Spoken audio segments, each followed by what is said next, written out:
자, 오늘은 제가 스타렉스로 납치를 해왔습니다. 귀한 분이셔서 그 방법이 아니면 안 나오실 것 같아서 인포스탁 데일리의 김종효 전문위원님입니다. 반갑습니다. 반갑습니다. 네. 처음에 제가 이제 출연해달라고 부탁을 드렸는데 묻지도 따지지도 않고 그냥 알겠다고. 그래도 저랑 인연을 맺으신 분인데 아. 저를 설마 무슨 악의 구렁텅이로 밀어넣지는 않으실 거 아니에요? 네. 믿는 도끼에 발등 찍힌다 이런 격언. 선조들이 틀린 게 하나도 없거든요. 네. 자, 오늘은 제가 김종효 위원님을 부탁을 드린 게 뭐 제 개인적인 이야기이기도 합니다. 근데 이제 주식하면서 사실 물린 분들이 너무 많습니다. 그렇죠. 근데 반대로 보면 잘하는 사람 너무 많아요. 그래서 그런 거 보면 주식하는 사람들의 실패하는 사람들과 성공하는 사람들의 어느 정도의 공통분모가 있지 않을까? 근데 이제 위원님이 경험이 많으시니까 그런 거를 이제 들으신 거를 조금 노하우를 같이 공유해 주시면 어떨까? 이런 생각으로. 네, 먼저 두 가지 말씀을 드리고 싶은데 일단 계좌 확인 전에는 믿으시는 건 아니다. 네. 그다음에 두 번째로 저 계좌 확인 가능한데 마이너스 70%. 네. 제가 또 하나 이제 말씀드리고 싶은 건 이 주식 시장의 가장 중요한 핵심 키워드는 정답이 없다예요. 정답이 없다? 네. 그래서 뭐 주식 투자하는 데 있어서 예를 들어서 뭐 어떤 뭐 전문가 분이라든지 이런 분들이 나와서 이 방법은 뭐 100%입니다.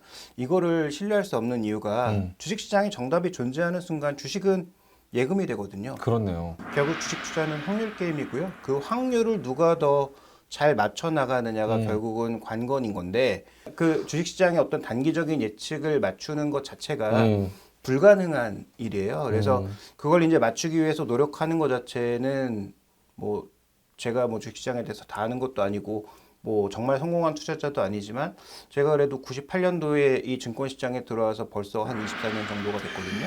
그래서 많은 사람들을 만나봤을 때 저는 계좌 확인까지는 안 해봤지만 그분의 차와 집이 바뀌는 걸 봤으니까 그래도 어느 정도 계좌 확인이 된 사람들의 공통점 정도는 제가 좀 찾아볼 수 있었던 것 같습니다. 좋습니다. 네. 약간 확실한 건 없다. 주식 시장에서는 확률 싸움일 뿐. 알겠습니다. 자, 그럼 주식 시장에서 제 얘기 아닙니다. 저는 성공할 때까지 할 거니까 실패하는 사람들 실패하는 사람들의 공통점. 주식해서 이 사람은 좀 잘 안 되더라. 계속해서 보니까. 근데 이 사람이 이 사람들이 어떤 공통점을 가지고 있더라. 이런 게 좀 있을까요? 공통점은 저도 포함되는 거기 때문에 제가 주식 투자에 실패했을 때를 반추해 보면 제일 잘 맞을 것 같아요. 네. 대부분의 사람들이 소위 몰려다니면 실패하는 경우가 많죠. 몰려다니면 실패한다? 네. 그러니까 그 당시에 유행을 쫓는 것이 굉장히 트렌디해 보이고 좋아 보이지만 그게 이제 실패의 지름길일 경우가 많죠. 왜냐하면 내가 아는 정보로 무언가를 산다고 생각했을 때 이미 주가는 많이 올라와 있음에도 남들이 다 좋다고 하니까 그게 안 보이는 거죠. 네, 그래서 그런 것들이 남들이 다 좋다 해가지고 요구르트 건네는 아줌마가 그 삼성전자 샀어? 이러면 요때도 모든 사람들이 다 그거를 알고 있으면 그때가 고점일 가능성이 높다. 근데 나는 그때 이제 들어가는 사람이니까. 그렇죠. 그래서 우리가 그 고전을 많이 얘기하잖아요. 근데 고전이라고 하는 것이 굉장히 우리가 이제 신세대 관점에서 보면 고리타분하고 시간이 지난 것 같고 이런 거 왜 읽어야 되나 싶지만 투자 같은 경우에도 정말로 초기 이론으로 돌아가 보면 가장 유명한 것 중에 하나가 다우 이론이거든요. 다우 이론? 네, 근데 다우 이론도 별거 아니에요. 사람들이 초기에 어떻게 주식시장에 반응을 해서 어떻게 공포에 빠지고 어떻게 다시 빠지는지 그럴 때 전문 투자자와 개인 일반 투자자가 어떻게 움직이는지를 정립한 게 이게 1800년대 후반인가 아마 1900년대 초반에 나온 다우 이론이라는 거거든요. 저 다우라 그래서 다 우상향한다 이론인 줄 알았어. 그 다우 지수를 만든 다우. 죄송합니다. 그래서 그 다우 이론이 어떻게 보면 기술적 분석의 가장 기초적인 이론 중에 하나인데 지금도 다 뭐 적용할 수 있는 그런 얘기인 것 같습니다. 그래서 실제로 실패하시는 분들의 핵심 포인트, 제가 실패했을 때도 나는 바보가 아니야라는 착각을 하죠. 그래서 나는 이게 고점인 것 같아. 많이 올랐지만 나는 나보다 더 바보에게 팔고 빠져나올 수 있어라는 착각을 하게 되죠. 폭탄 돌리기를 하지만 내가 그 피해자는 아닐 거야. 약간 이런 느낌. 그러니까 거기 들어가는 순간 내가 이미 바보인데 나는 나보다 더 바보에게 팔 수 있다는 착각을 하게 되는 거죠.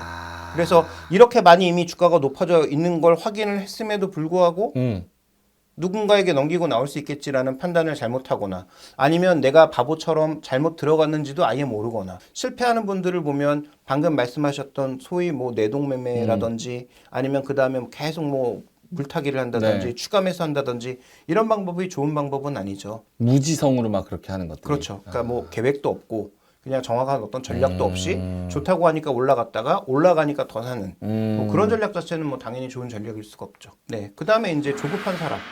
조급한 사람. 예. 근데 우리 그 유튜브 팀이 다 조급한 사람들만 모여 있어요.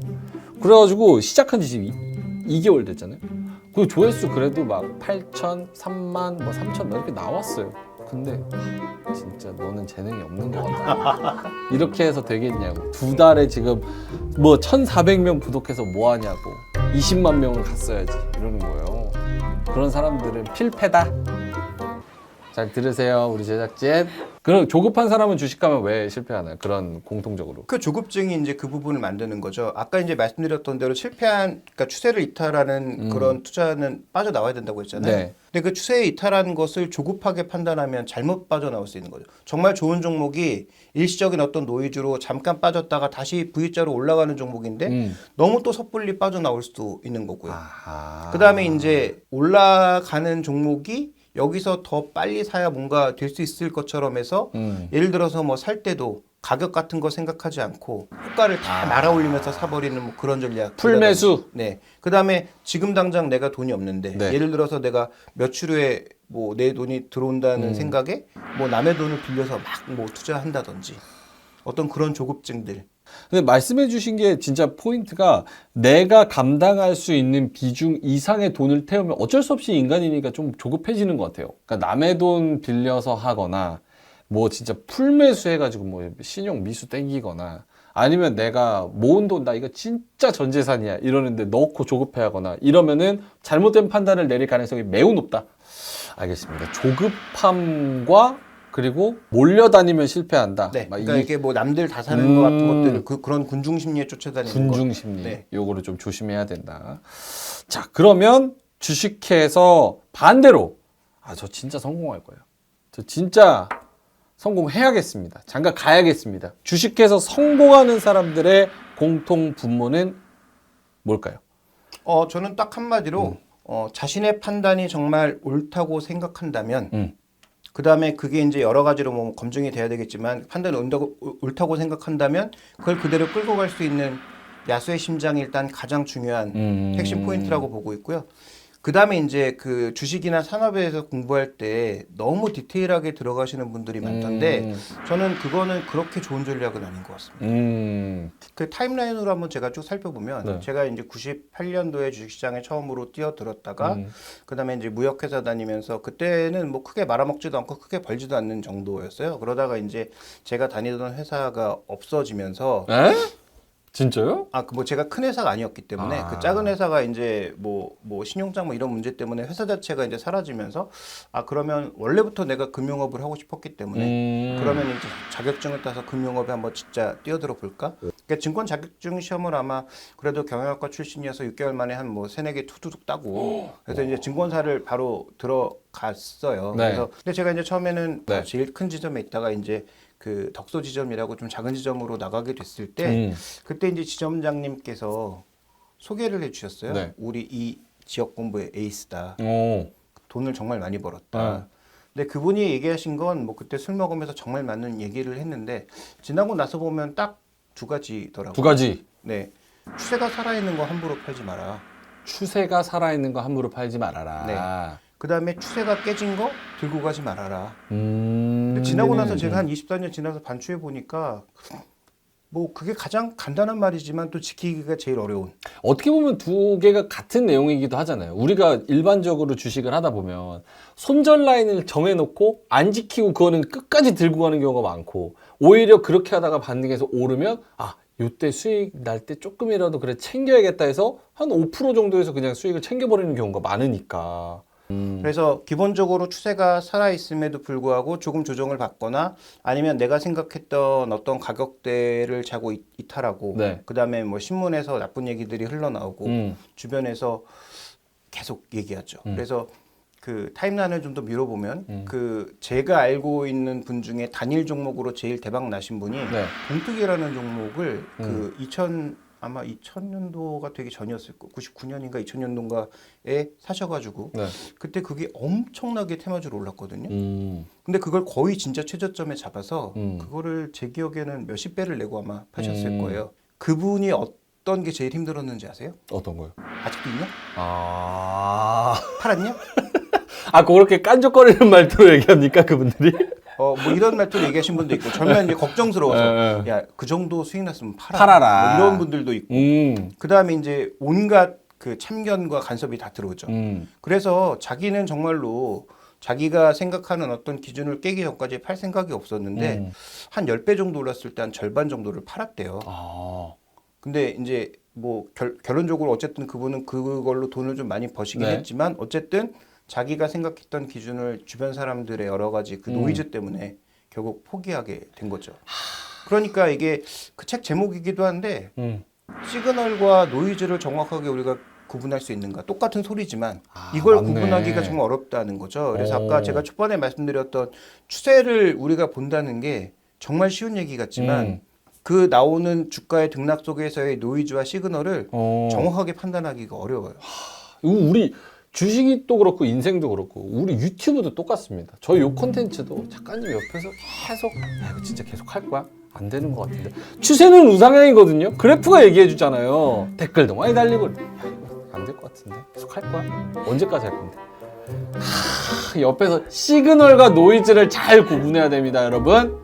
아셨죠? 주식도 그렇다.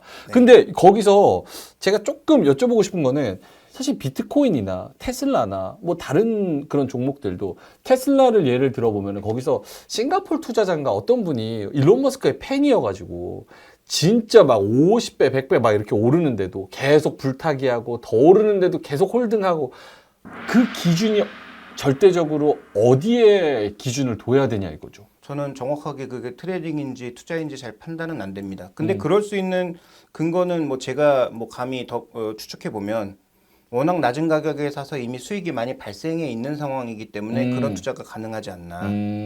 그래서 정말로 우리가 어떤 종목에 대한 어떤 기업에 대한 확신을 가지고 정말 낮은 가격에 사서 그걸 계속 쭉 들고 갈 수 있으면 그러면 대박이 나는 거죠. 그래서 제 주변에서 주식으로 가장 많이 돈을 번, 네. 그러니까 단위 금액으로 가장 많이 돈을 번 사람은 지금은 뭐만 하고 있냐면 소위 엔젤 투자만 합니다. 대신에 이제 그 초반 그 엔젤 투자할 때 선별을 잘해야 되겠죠. 그래서 우리 작가님 엔젤 투자 몰라요. 엔젤리너스밖에 모르니까. 그 이제 엔젤 투자가 뭐냐면 그 기업들이 초기에 이제 상장도 하기 전에 정말로 상장하기 신생기업. 전에 그 신생 기업이었을 때 그때부터 투자자를 찾아다니거든요. 그래서 이제 시리즈 A, 시리즈 B, 시리즈 C 이런 식으로 계속 투자금을 받아서 자본금을 늘리고 그 다음에 이제 어느 정도 회사의 규모가 완성되면 조건이 완성되면 그때 이제 상장이라는 절차를 가게 되는 거죠. 그러니까 우리 같은 회사에 한 5천만 원 1억, 뭐 5억씩 이렇게 주고 엔젤 투자 하실 생각 없으세요? 저희? 저는 제가 죄송합니다. 그럼 두 번째 조건은 뭐냐? 남들이 다 좋다고 할 때, 그 남들이 다 나쁘다고 할 때 이게 정말로 나쁜 건지 좋은 건지를 판단할 수 있는 분들이 판단력? 제가 보기에는 주식 시장에서 성공하는 사례가 많더라. 그러니까 소위 이제 역발상 투자라고 하는 건데 이거 근데 잘못 가면 정말로 죽는 길이거든요. 역발상이라고 하는 게. 그러니까 남들이 다 좋다고 할 때나 아니면 안 좋다고 할 때 그걸 반대로 생각할 수 있는 그 용기 그렇죠. 그리고 판단력. 그렇죠. 그러니까 뭐 그건 정보도 많아야 될 거고 자기가 개인적으로 그걸 판단할 수 있는 뭐 배경 지식도 있어야 될 네. 거고 그다음에 그런 지식이 있었을 때 옆에서 또 막 여러 가지 노이즈들이 들릴 거 아니에요. 그런 노이즈와 주가의 등락에도 흔들리지 않는 강심장 이런 것들이 다 있어야 되겠죠. 나는 내가 공부를 열심히 했고 내 판단이 옳아. 근데 주가는 떨어지고 있어. 상관없어. 왜냐면 나는 이 데이터를 믿으니까 나의 판단을 믿으니까 하고 들어가는 거네요. 그렇죠. 그래서 뭐 워렌 버핏 같은 분이 투자할 때 단기 수익률을 신경을 쓸까요? 물론 신경 안 쓸 수 없죠. 분기마다 발표하니까 어떤 종목이 너무 크게 마이너스가 나면 신경 안 쓸 수 없는데, 근데 기본적으로 이런 분들이 투자할 때 마인드를 보면 지금 내가 여러 가지를 놓고 판단해 봤을 때 이 주가는 싼 거죠. 그 다음에 살 때 뭐 펀드를 운영하기 때문에 또 천문학적인 돈을 운영하기 때문이기도 하지만 한 번에 베팅하진 않죠. 그 다음에 이제 이런 분들의 투자에 있어서 또 하나 우리가 좀 눈여겨봐야 될 것은 실패 확률을 줄이기 위해서 네. 안전마진 같은 것들을 확보하죠. 예를 들어서 배당 주는 종목, 그 다음에 자사주 매입 같은 거 하는 종목, 이런 종목군들이 왜 안전마진이 확보되는 것일까? 뭐 그냥 가장 쉽게 우리가 그 누적으로 생각하지 않고 단순 수익률로 생각해 본다고 하더라도 네. 5% 배당을 주는 종목이 예를 들어서 내가 한 3년간 투자했는데 10%가 빠졌어요. 근데 3년간 5%씩 계속 배당을 받았다면 손실날 확률이 적어지는 거잖아요. 종목이 정말로 싼지에 대한 판단, 그 다음에 사람들이 더 내려간다 해도 그걸 내가 뒤집을 수 있을 정도의 어떤 그런 판단력이 있어야 되는 거고, 그럼 그 판단을 믿고 내가 강하게 밀어붙일 수 있는 그런 실행력도 있어야 되는 거고요. 근데 주변에서 보면 정말 그런 분들, 그 제가 아는 증권사의 한 직원분은 제가 알고 있기로는, 네. 그러니까 이게 정확한 정보인지는 저도 모르지만 어쨌든 회사를 퇴사하셨으니까 처음에 500만 원 갖고 투자를 시작하셨어요. 그런데 대형주를 한 적이 없습니다. 전부 다 시가총액 1,000억 미만의 종목을 네. 자기가 서치해서 골라서 투자하고 자기가 원하는 가격에 올 때까지 쳐다보지도 않았대요. 그러니까 단기 시세 움직임 자체는 아예 보지도 않고, 그러다 그 정도 가격이 오면 팔고, 그러니까 전반적으로 수익률이 다 뭐 4배, 5배 이런 식으로 계속 난 거죠. 그러니까 우리가 한 종목에 뭐 올베팅 하지 말라 뭐 이렇게 얘기하는데 그분은 계속 한 종목만 그렇게 올베팅을 하신 거예요. 제 기억으로 500만 원으로 20억을 만들어서 진짜요? 네, 그냥 퇴사하셨다는 얘기를 제가 들었습니다. 사실은 테슬라도 어떻게 보면 그렇잖아요. 처음에 테슬라 사람들한테 언론에 노출됐을 때도 이미 벌써 테슬라가 어느 정도 좀 형성이 돼 있었던 때였는데, 안 되는 이유 100가지 들으라면 100가지 들을 수 있을 정도로 정말 많은 그런 노이즈들이 있었는데, 결국 그때 테슬라 만약에 조금 샀다면, 최근에 이제 고점에 만약에 팔았다면 그게 벌써 몇 배겠어요. 그러니까 이게 이제 주식 투자에 실패하는 사람의, 왜 또 내 얘기가? 그러니까 남의 성공 사례를 돌아볼 필요가 없는 거죠. 왜요? 그거는 남인 거고. 그러니까 그 어떤 책을 보고 예를 들어서 워렌 버핏이 뭐 제 기억으로는 직접 쓴 책은 없고 다 누가 뭐 전기 작가가 써주거나 이러잖아요. 네네네. 그 책을 보면 내가 워렌 버핏처럼 돈을 벌 수 있나요? 절대 아니거든요. 그 똑같은 상황이 다시 오지 않거든요. 그래서 거기에서 우리가 어떤 인사이트를 얻는 거지, 그때 그 동일한 방법과 동일한 종목으로 똑같은 돈을 벌 수가 없거든요. 정말로 길게 본다면 뭐 지금부터 뭐 분할 매수 정도는 시작할 수 있겠죠 또. 네. 그런데 이렇게 등락이 커졌을 때 잘 버틸 수 있느냐는 우리가 잘 살펴봐야 되고요.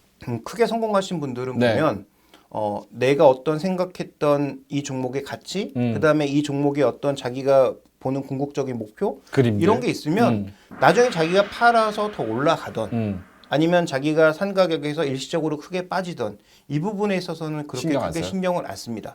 그런데 예를 들어서 내가 실수했다고 생각했을 때는 또 뒤도 돌아보지 않고 빠져나오는 사람들도 많죠. 아, 이게 굉장히 어렵네. 왜냐면은 귀와 눈은 열돼, 판단은 또 그거를 노이즈랑 시그널을 걸러들어서 자기가 또 자기만의 주관으로 판단을 해야 되는 거니까.